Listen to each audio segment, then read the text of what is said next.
Hello, good evening, students. Hope every one of you are fine and in good health.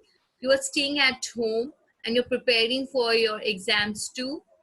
So here I am with the second part of our chapter analysis of cost and cost sheet. इससे पहले first part हम लोग कर चुके हैं where I have discussed with the theories of analysis of cost and cost sheet, the different types of cost, how they are categorized, and then I have even given the format of the cost sheet. Today we are going to do the practicals on the cost sheet. So आज हम लोग practical करने वाले हैं. Before you begin with the part 2 this video, please go through the first part so that you can recollect and you can understand whatever I am been giving you again. It will be a really helpful. Go through the formulas and everything which is going to help you out. Now today we are going to do a little bit of revision what we did in the first part, and then we will move on with the practicals. इसको अच्छे से समझिएगा, सुनिएगा. If you have any problem, as you are free to ask, you are able to come up with your problems. जो भी problem है आप बोल सकते हो. But the most important thing is, student, I'm not getting the feedback from your side. Second sem के जितने भी students हैं, I'm not getting any kind of feedback from them. So I don't know what's the reason behind that, whether you people are actually understanding or not, whether the points what we all teachers are providing you, whether it's understandable or not. If you don't give the feedback, see, if you are liking it, if you're understanding it, at least give a thumbs up. वो ज्यादा कुछ नहीं होगा, एक thumbs up दे ही सकते हो आप. अगर समझ में नहीं आ रहा है तो आप क्वेश्चंस पूछ सकते हैं, but make sure you interact with the teacher. अगर आप इंटरैक्ट ही नहीं करोगे, आप अपने प्रॉब्लम्स, आप क्या समझ रहे हो वो नहीं बोलोगे, तो हमें कैसे समझ में आएगा. तब तो फिर ये ऐसा हो जाएगा कि हम कुछ भी डाल देंगे, कुछ भी बोल देंगे और आप लोग कर लोगे. I'm giving my best. I'm putting so much effort. Why? Just to make you people understand. Otherwise, it would have been easier for me to give the notes, mere notes, and you have gone through. मैं आपको वैसे ही notes दे देती, आप पढ़ लेते. पर मैं समझाने की कोशिश कर रही हूँ, coming up with these videos along with the PPTs. तो उसका थोड़ा सा आप लोग अगर नहीं समझोगे, नहीं feedback दोगे, तो हमें कैसे पता चलेगा. कोशिश कीजिए समझने की, जानने की. अगर अच्छा लगता है, समझ में आता है, एटलीस्ट एक थम्स अप दे दो, एक समझा दो कि हाँ मैम समझ में आया.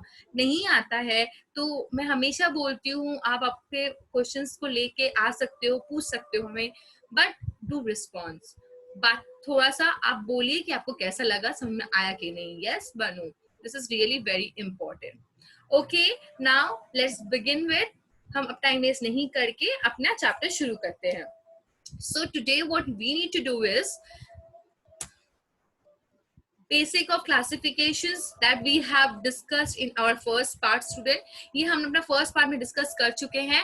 Then also I'm coming up with a revision one. Number one is what? Cost classification by nature. हम nature के through गए थे.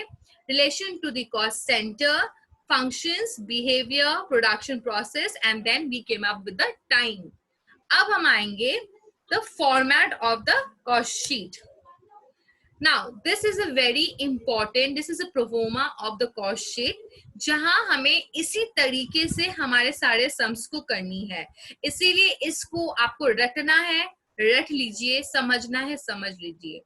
बट एक चीज याद रखिएगा, रटा हुआ चीज ज्यादा दिन स्टे नहीं करता है. If you forget one of this step, तब आप आगे नहीं प्रोसीड कर पाओगे. Try to understand. In this PPT and video, I am coming up with the understanding part so that you can understand, make your base clear. Now, समझिए ये क्या है. तो first is we are writing over here the direct material consumed. पहले ही है prime cost. किससे deal करता था? Prime cost direct material, direct labour cost, direct other overheads, other expenses. इससे था हमारा prime cost. Prime cost includes only the direct cost. ठीक है. अब यहाँ पे बता रहे हैं direct material consumed. Students, first of all, I need to make you one thing very clear. In the question, hardly you will get that directly they have given you the direct material consumed or direct material cost. वो आपको शायद ही directly दे, वो indirectly देंगे. आपको वो निकालना पड़ेगा कि material consumed कैसे है. उसके लिए भी हम आते हैं, पहले ये हम समझ लेते हैं। तो पहले आ जाएगा डायरेक्ट मटेरियल कंज्यूम्ड, उसके बाद लेबर कॉस्ट और other expenses.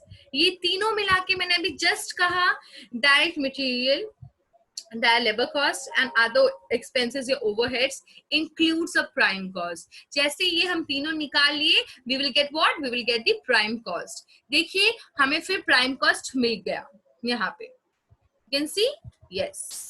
Now second, after getting the prime cost we need to add the factory overhead।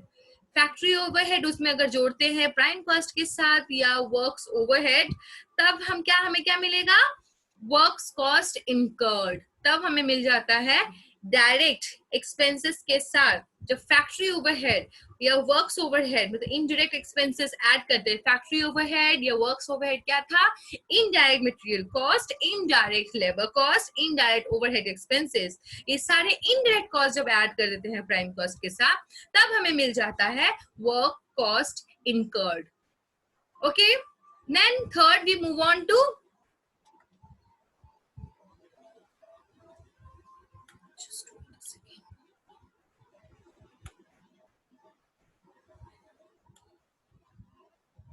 just wait a second students, yes, then we add the opening WIP। WIP क्या है? Work in progress. जब हम add करते हैं opening WIP and less the closing WIP, तो हमें क्या मिल जाता है? वर्क कॉस्ट या फैक्ट्री कॉस्ट।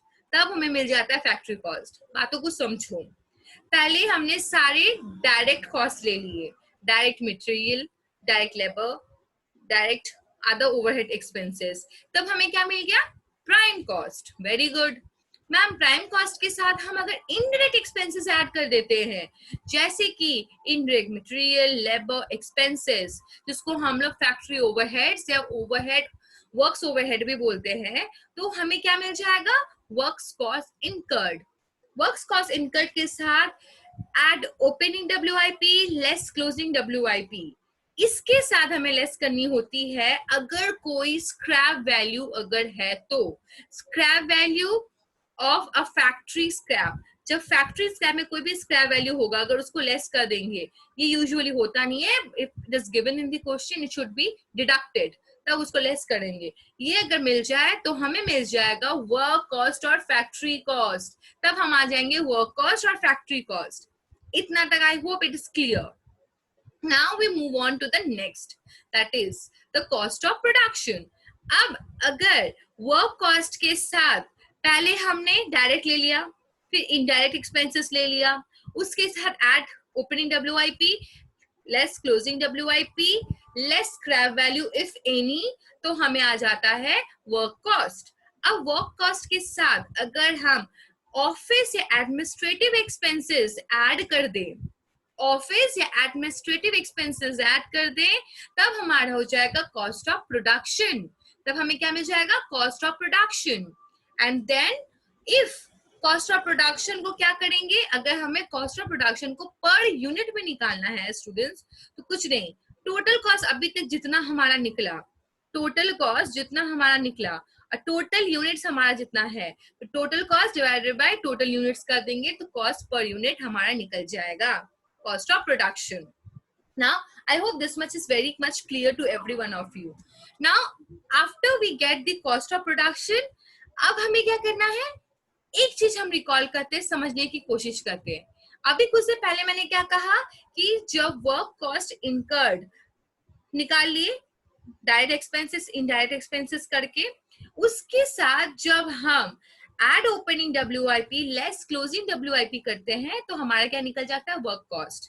ठीक है, तो सिमिलरली आप जब कॉस्ट ऑफ प्रोडक्शन निकालते हो by adding office and administrative expenses on the work cost, तब उसमें फिर से हम एड ओपनिंग फिनिश गुड। अभी तक मेरा वर्क इन प्रोग्रेस था, गुड्स बन ही रहे थे। अभी जब मेरा कॉस्ट ऑफ प्रोडक्शन निकल गया तो गुड्स अब फिनिश गुड में कन्वर्ट हो गए, उसकी ओपनिंग को ऐड करेंगे, add opening finish good less closing finish good, तो हमारा क्या आ जाएगा? Cost of goods sold. कितनी बार क्वेश्चन में हमें ये भी पूछा जाता है, what is difference between cost of production and cost of goods sold. Students, इस चीजों को समझने की कोशिश कीजिएगा। ये थ्योरी क्वेश्चन आता है 2 मार्क्स 4 मार्क्स, और हमें छोटी छोटी सी चीज के लिए हम कंफ्यूज हो जाते हैं। इसमें एक सवाल बनता है कि किस तरह cost of production cost of goods sold से डिफरेंट है। क्या दोनों सेम है? पहली बात, क्या दोनों सेम है? नहीं है। दूसरी बात, दोनों में डिफरेंस क्या है? दोनों में एक ही डिफरेंस है। अगर कॉस्ट ऑफ प्रोडक्शन के साथ हम add opening finish goods less closing finish goods कर देते हैं तो हमें कॉस्ट ऑफ गुड्स सोल्ड आ जाता है। इसको थोड़ा ध्यान में रखिएगा। जैसे कॉस्ट ऑफ गुड्स सोल्ड में हम आ गए, again what we need to do, हमारा ऑफिस एंड एडमिनिस्ट्रेटिव एक्सपेंसेस हो चुका था, टिल हम लोग इतने खर्चे एलोकेट कर चुके हैं। अब बचा है हमारा सेलिंग एंड डिस्ट्रीब्यूशन के खर्चे। प्रोडक्शन तक काम हो चुकी है, अब हम खर्चे निकाल लिए हैं कि कितनी खर्चे होगी हमारे गुड्स सोल्ड होने में। गुड सोल्ड होने के लिए कितने खर्चे आ गए। अब इसके ऊपर होगा अपना सेलिंग एंड डिस्ट्रीब्यूशन। अब जब प्रोडक्शन हम कर रहे होते हैं तो हमें कितनी बार ही एडवर्टाइज करना होता है, हमारे डिस्ट्रीब्यूशन के लिए अलग अलग जगह डिस्ट्रीब्यूट स्ट्रेटजीज अपनाने के लिए उसके भी खर्चे होते हैं। इस खर्चे को हम ऐड करेंगे। Now with the cost of goods sold, cost of goods sold हमारा निकल चुका अभी तक, उसके साथ add selling and distribution cost जब कर देते हैं तब हमारा जाता है कॉस्ट ऑफ सेल्स। अब हम फाइनली आगे उस खर्चे पे, जिस खर्चे पे मेरा कॉस्ट आ रहा है, खर्चे आ रही है जिसपे हम सेल कर सकते हैं। अब मुझे एक बात बताइए, इतना तक समझ के, क्या आप जितने रुपए खर्च कर रहे हो एक प्रोडक्ट बनाने में, क्या आप उतने में बेचोगे? नहीं मैम। क्यों नहीं?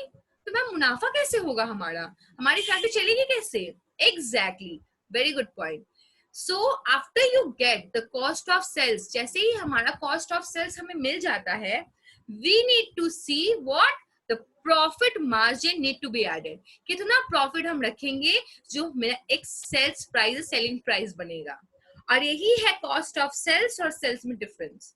ये भी हमारा बहुत बड़ा क्वेश्चन आता है, do you think cost of sales and sales are same? पहला ही question, answer will be no. Cost of sales include what? Include cost of goods sold, उसके साथ plus selling and distribution expenses. ये दोनों expenses को लेके हम cost of sales बनाते हैं। बट उसके साथ जब हम प्रॉफिट जोड़ देते हैं तब जाके मेरा एक्चुअली सेल्स प्राइस आता है, और वही हमें करना है। आपको कई बार क्वेश्चन में सेल्स बता दिया होगा, आप कॉस्ट ऑफ सेल्स तक निकाल लिए, सेल्स बता दिया है, आपके खर्चे हैं 10 रुपए, आपको सेल कर रहे हो 12 रुपए में, जाहिर सी बात है प्रॉफिट कितनी आई स्टूडेंट्स? 2 रुपए की। एंड दिस नेट प्रॉफिट और loss, that's a balancing figure. मतलब जो सेल्स का अमाउंट बता दिया है और जो कॉस्ट ऑफ सेल्स है, इन दोनों को लेस करके, या जो भी हो रहा है लेस करके, या तो आपका कम आएगा या तो ज्यादा आएगा, that becomes your net profit and net loss. So this is a basic proforma, this is a basic format जो हमको फॉलो करके कॉस्ट शीट बनानी है। ट्राई टू अंडरस्टैंड दिस, ये आप अच्छे से समझ लीजिए। आपको कुछ चीजें बहुत अच्छे से क्लियर होनी चाहिए। Please go through my first video and the notes which I have attached to, जो भी नोट्स मैंने उसके साथ दिया है, से आपकी कंसेप्ट और अच्छे से क्लियर हो जाएगी। Now we will move on to the next slide.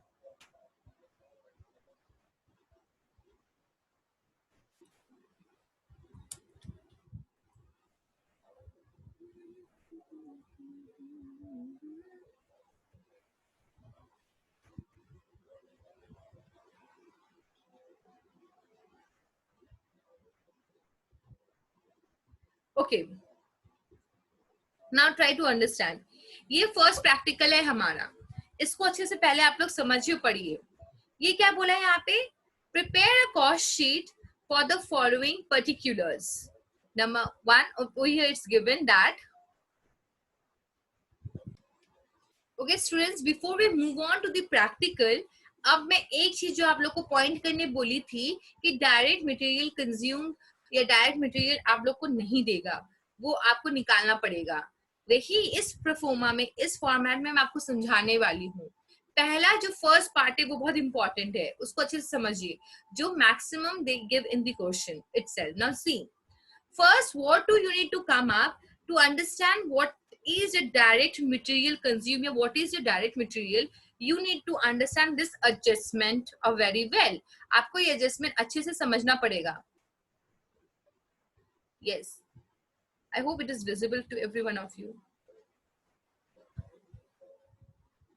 देखिए, now what you need to do is, पहला हम करेंगे opening stock of raw materials. पहले ओपनिंग ले लेंगे अपना, एड उसके साथ परचेजेस ऑफ रॉ मटेरियल्स, उसके साथ add the charges on raw materials purchased. So पहले हम आएंगे opening of raw materials, second will be the purchase of raw materials, उसके साथ कुछ और खर्चे ऑफ रॉ मटेरियल्स में हुआ है तो वो भी ऐड करेंगे, उसके साथ कैरेज इन वर्ल्ड वो भी ऐड जाएगा, इसके साथ लेस हो जाएगा closing of stock of raw materials. अगर कुछ परचेज रिटर्न किया है हमने तो वो भी लेस जाएगा, less purchase return and less abnormal loss of the raw material. ये सारे एडजस्टमेंट अच्छे से करने के बाद, दिस ऑल एडजस्टमेंट, ये सारे अच्छे से एडजस्टमेंट करने के बाद we can reach to the direct और रॉ मटेरियल कंज्यूम. और हमें यही अमाउंट दिखाना था वहां पे फाइनली. ये इससे पहले आपको ये सारे एडजस्टमेंट वर्किंग्स में करना पड़ेगा, या आप यहाँ पर भी कर सकते हो. तो हमने क्या क्या सीखा है? एट पहले opening, add purchases, add other charges, अगर हमने कुछ रॉ मटेरियल परचेस में किया है तो वो भी, एट कैरेज इनवर्ड. उसके साथ लेस जाएगा हमारा closing stock, less purchase return and less abnormal loss. तब हम जाके फाइनली रीच कर रहे किस पे? We are getting the direct material consumed and this has to be put over there. यही चीज हमें वहां डालना है. उसके साथ क्या कर दिया? ऐड हमने डायरेक्ट लेबर, मैंने अभी जस्ट बोला direct material, direct labour, overhead cost, ये सारे मिला के प्राइम कॉस्ट बनती है. ऐड डायरेक्ट लेबर कॉस्ट जैसे including outstanding amount but and deducting any prepaid. अगर कोई भी आउटस्टैंडिंग वेजेस रहता है वो ऐड होगा, कोई भी प्रीपेड वेजेस पेमेंट करके बैठा हुआ है वो लेस होगा. ध्यान रखिएगा इस चीजों को. एड डायरेक्ट चार्जेबल एक्सपेंसेस जिसमें इंक्लूडिंग होता है any outstanding amount but deducting any prepaid amount. Then we finally reach to the prime cost. तभी जाके हम प्राइम कॉस्ट में पहुंचते हैं. Then we move on to what? Then we move on to the second part, add factory cost. जो मैंने अभी बोला वो आपको कि जितने भी इनडायरेक्ट कॉस्ट है हमारे, जैसे indirect material, indirect labour, indirect overhead cost, ये सारे को जब हम ऐड कर देते हैं प्राइम कॉस्ट के साथ तो हमारा वर्क कॉस्ट निकल जाता है, जो हम आपने कुछ देर पहले बोले, वर्क कॉस्ट इनकर्ड. उसके साथ opening WIP, less close, if is there any scrap that will be also less closing WIP, हमें मिल जाएगा फैक्ट्री कॉस्ट या वर्क कॉस्ट. उसके साथ ऐड करेंगे ऑफिस एंड एडमिनिस्ट्रेटिव ओवरहेड, तब हमें मिल जाएगा cost of production. Cost of production के साथ फिर एक एडजस्टमेंट होगा, add opening finish good, less closing finish good, तब हमें मिल जाएगा cost of good sold. Good sold के साथ ऐड कर देंगे सेलिंग एंड डिस्ट्रीब्यूशन ओवरहेड, तो हमें मिल जाएगा cost of sales. Cost of sales के साथ प्रॉफिट, तब मिल जाएगा sales. Now this is the proforma we have gone through. अब हम आएंगे प्रैक्टिकल में. Now please go through the practical. Questions को समझो अच्छे से.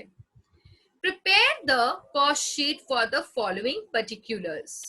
ठीक है? Opening stock on 1/1/2016. Raw materials 1 lakh. Work in progress 30,000. Finished goods 2500.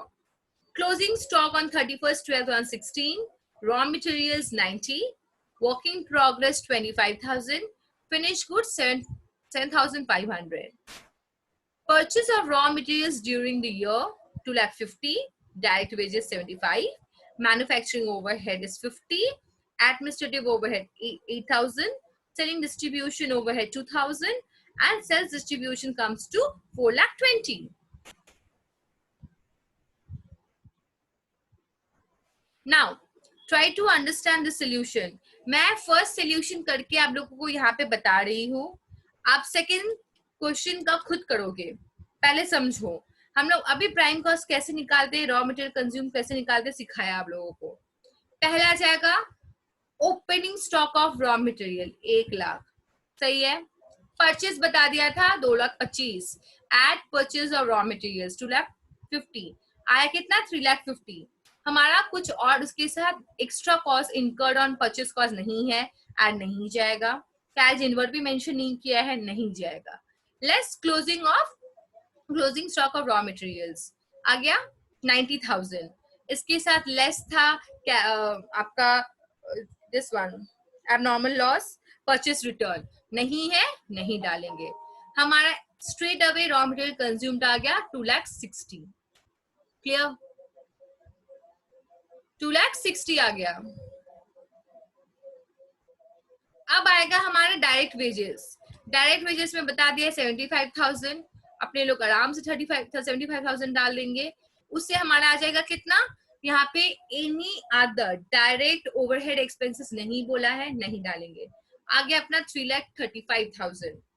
Then we are adding the manufacturing overhead 50,000, ये आ जाएगा। उसके बाद एड, ये था वर्क कॉस्ट इनकर्ड। इसके साथ ओपनिंग WIP, क्लोजिंग WIP करने के बाद अपना आ जाता है work cost.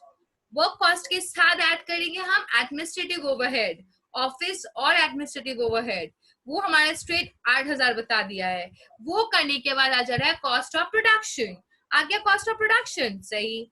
Cost of production के साथ फिर एक एडजस्टमेंट होगा, एड ओपनिंग फिनिश गुड, दिया अपना add opening finish good, less closing finish goods, आ गया अपना लेस क्लोजिंग फिनिश गुड्स। ये अपने लोगों ने निकाल के अपना क्या आ गया cost of goods sold.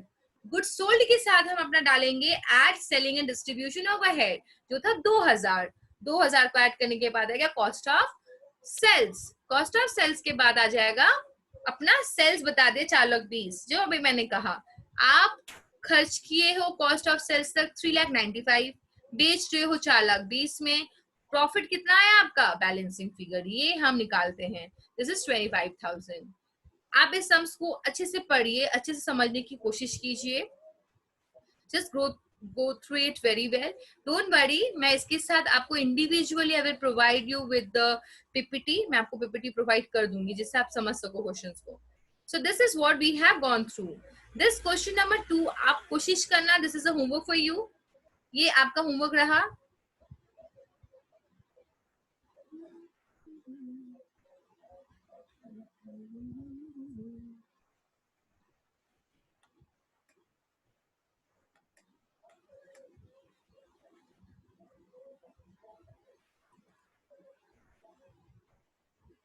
Yes, this is question number 2.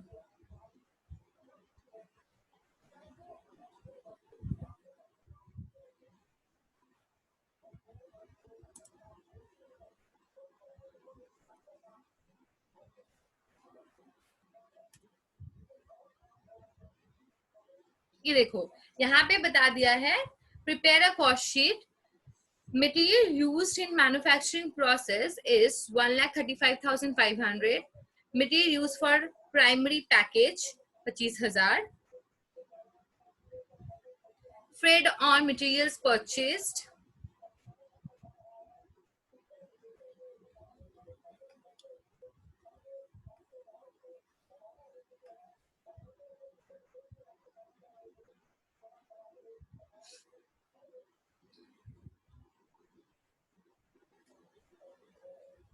Yeah, now see, materials used in manufacturing process 1,37,500. Then material used for packing, primary packaging is your 25,000. Freight or material purchased 10,000.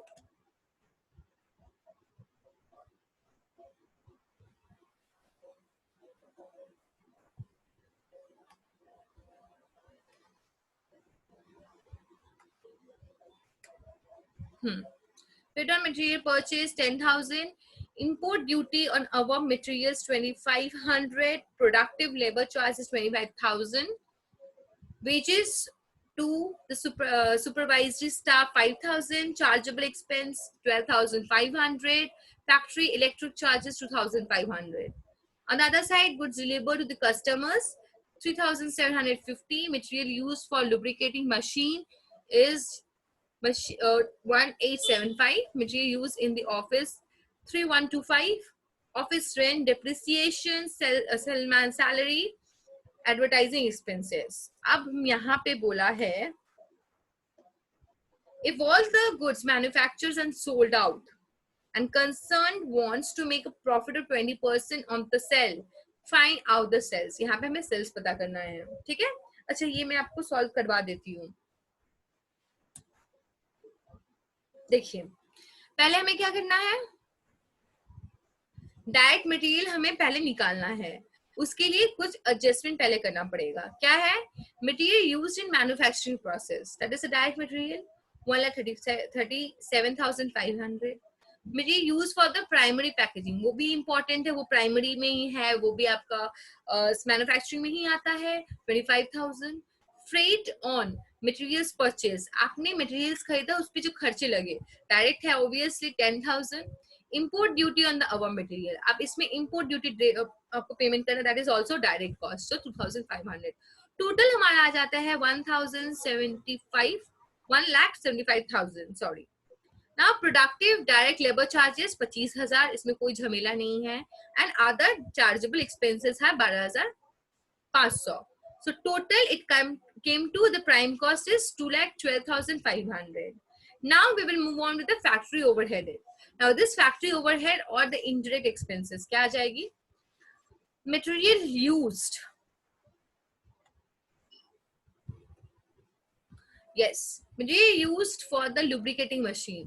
आप जिस मशीन को चलाओगे उसके लिए जो खर्चे हो रहे हैं वो इनडायरेक्ट ही है, तो उसमें 1,875.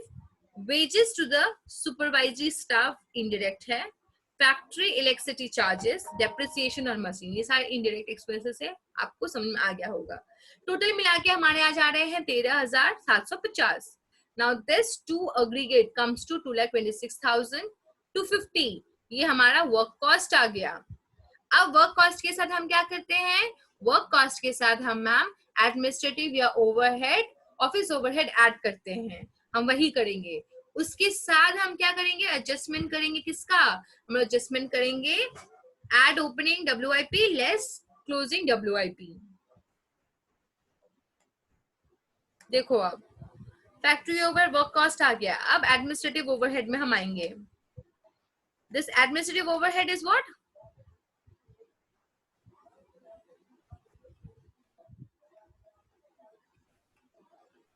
extremely sorry, just wait a minute. Yes, now administrative overhead comes to material used in the office. जो materials हमें ऑफिस में लगा वो 3,125. rent, office rent 3,125. depreciation on office furniture 1,875. पहला था depreciation on machinery, तो ये मशीनरी हम प्रोडक्शन में यूज कर, इसलिए वो चला गया उधर. ये एडमिनिस्ट्रेटिव में आएगा. ऑफिस फर्नीचर बता दिया है. ये टोटल आ जा रहा है 8,125 और ये टोटल मिला के हमारा गया कॉस्ट ऑफ प्रोडक्शन. अब इस क्वेश्चन में वर्क इन प्रोग्रेस को लेके कुछ नहीं बोला है, इसीलिए the opening WIP closing WIP का एडजस्टमेंट नहीं होगा. स्टूडेंट्स ध्यान रखिएगा इस चीजों का, यहाँ पे नहीं बोला है, हम नहीं कर रहे हैं. Now we will add the selling and distribution. Selling and distribution और packaging material used for the goods delivered to the customers आ गया 3,750. Salesman salary 8,750. Advertisement expenses 3,125. ये हमारा टोटल मिला के आ गया 15,625. ये total come up to cost of sales. Cost of sales हमारा कितना आ रहा है, 2.5 लाख, 2,50,000. अब एक चीज अच्छे से समझो, यहाँ पे एक समझने वाली बात है. This all are given in the question itself. ये सारे क्वेश्चंस में दिया है, आपको सिर्फ सही सही जगह में उसको बिठाना है under different heads. 2,50,000 is clear. आप क्वेश्चन में क्या बोला था कि जो हमारा सेल्स है वो ऐसा होना चाहिए that is 20%, the profit should be 20%.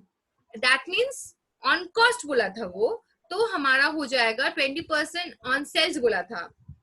Profit is 20% on sales, that means profit 20% on sales और 20% ऑन सेल्स एक्चुअली मतलब होता है 25% ऑन कॉस्ट. इसी तरीके से हम यहाँ पे निकालेंगे हमारा प्रॉफिट। प्रॉफिट हमारा आ जाएगा कॉस्ट के 25% ऑन कॉस्ट। सो अब अगर 2,50,000 के ऊपर 25% करते तो आ जाएगा 62,050। ये अगर प्रॉफिट है तो आप सेल्स आराम से निकाल सकते हो। ये हमारा सेल्स निकालना है। सो दिस इज द वे हम दोनों कर सकते हैं। हमें सेल्स दे दिया है, प्रॉफिट निकालना है। हमें प्रॉफिट का बता दिया है परसेंटेज, हमें सेल्स निकालना है। जो ध्यान देने वाली बात है वो है परसेंटेज। 20% ऑन सेल्स बोला था, सेल्स हमें पता नहीं है, इसीलिए हम क्या करें, उसको कन्वर्ट करें कि अगर 20% सेल्स पे होगा तो कॉस्ट पे कितना जाएगा, 25% ऑन कॉस्ट जाएगा। यही करके 62,500 हम ला दिए। Third question, now this I think you can try, ये आप कोशिश कर सकते हैं। The following particulars are available and from the record of the factory for the year ended on 31st December. Stock of materials 1/1/2016 में क्या है, 20,000, और क्लोजिंग स्टॉक हो गया आपका 10,000। Purchase of raw materials, freight on insurance of raw materials, purchase return, ये सारे direct में चले जाएंगे। Loading and unloading charges of raw materials direct में चले जाएंगे। Manufacturing wages, direct expenses, fuel and power, repair और to the factory machinery, unproductive wages.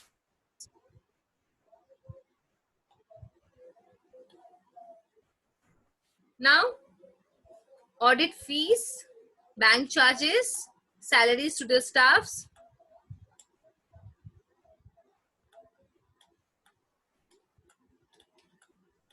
just wait a second, Babu.